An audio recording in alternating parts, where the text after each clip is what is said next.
ಬೆಂಗಳೂರಿನಲ್ಲಿ ಫುಟ್ಪಾತ್ ತೆರವು ಕಾರ್ಯಾಚರಣೆ ಮುಂದುವರೆದಿದೆ. ಕೇಂದ್ರ ಪಾಲಿಕೆ ವ್ಯಾಪ್ತಿಯಲ್ಲಿ ಫುಟ್ಪಾತ್ಗಳನ್ನು ತೆರವು ಮಾಡಲಾಗ್ತಾ ಇದೆ. ಬಸವನಗುಡಿ, ಗಾಂಧಿ ಬಜಾರ್ನಲ್ಲಿ ಒತ್ತುವರಿ ತೆರವು ಕಾರ್ಯ ನಡೀತಾ ಇದೆ. ಬೆಂಗಳೂರಿನಲ್ಲಿ ಫುಟ್ಪಾತ್ ತೆರವು ಕಾರ್ಯಾಚರಣೆ ಮುಂದುವರಿತಾ ಇರುವಂಥದ್ದು. ಕೇಂದ್ರ ನಗರ ಪಾಲಿಕೆಯ ವ್ಯಾಪ್ತಿಯಲ್ಲಿ ಬಸವನಗುಡಿ, ಗಾಂಧಿ ಬಜಾರ್ನಲ್ಲಿ ಒತ್ತುವರಿ ತೆರವು ಕಾರ್ಯವನ್ನು ಮಾಡಲಾಗಿದೆ. ಪೊಲೀಸ್ ಭದ್ರತೆ ನಡುವೆ ಒತ್ತುವರಿ ತೆರವು ಕಾರ್ಯಾಚರಣೆಯನ್ನು ಮಾಡಿರುವಂಥದ್ದು. ಪಾದಾಚಾರಿ ಮಾರ್ಗದಲ್ಲಿರುವಂಥ ಅಂಗಡಿ ಮಳಿಗೆಗಳನ್ನು ತೆರವು ಮಾಡಲಾಗಿದೆ. ಜೆಸಿಬಿ ಮತ್ತು ಜಿಬಿಯ ವಾಹನಗಳು ತೆರವು ಕಾರ್ಯಾಚರಣೆಯಲ್ಲಿ ಇದ್ವು. ಮಳಿಗೆ ತೆರವು ಮಾಡದಂತೆ ಕೈ ಮುಗಿದು ವ್ಯಾಪಾರಿಗಳು ಬೇಡಿಕೊಂಡಿದ್ದಾರೆ.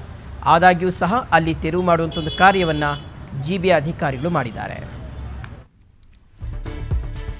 ಇನ್ನು ಅಧಿಕಾರಿಗಳು ಕರ್ತವ್ಯ ಪಾಲನೆ ಮಾಡಿದ್ದಾರೆ, ಆದರೆ ವರ್ತಕರಿಗೆ ಇದು ವೇದನೆಯನ್ನು ತಂದಿದೆ. ನೋಟಿಸ್ ನೀಡದೆ ಏಕಾಏಕಿಯಾಗಿ ಮಳಿಗೆಗಳನ್ನು ತೆರವು ಮಾಡಿದ್ದಾರೆ ಎನ್ನುವ ಆರೋಪವನ್ನು ವರ್ತಕರು ಮಾಡ್ತಾ ಇದ್ದಾರೆ.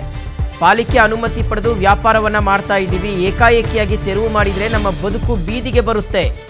ಈ ಮಳಿಗೆಯನ್ನು ನಂಬಿಕೊಂಡೇ ನಾವು ಬದುಕನ್ನು ಕಟ್ಕೊಂಡಿದ್ದೀವಿ, ಇದೇ ನಮಗೆ ಆಧಾರವಾಗಿತ್ತು. ವರ್ತಕರ ಮನವಿಗೆ ಸೊಪ್ಪು ಹಾಕದ ಜಿಬಿಯ ಸಿಬ್ಬಂದಿಗಳು ಅದನ್ನು ತೆರವು ಮಾಡಿದ್ದಾರೆ. ತೆರವು ವೇಳೆ ಅನಧಿಕೃತ OFC ಕೇಬಲ್ ಕಟ್ ಮಾಡಿರ್ತಕ್ಕಂಥದ್ದು ಸಿಬ್ಬಂದಿ.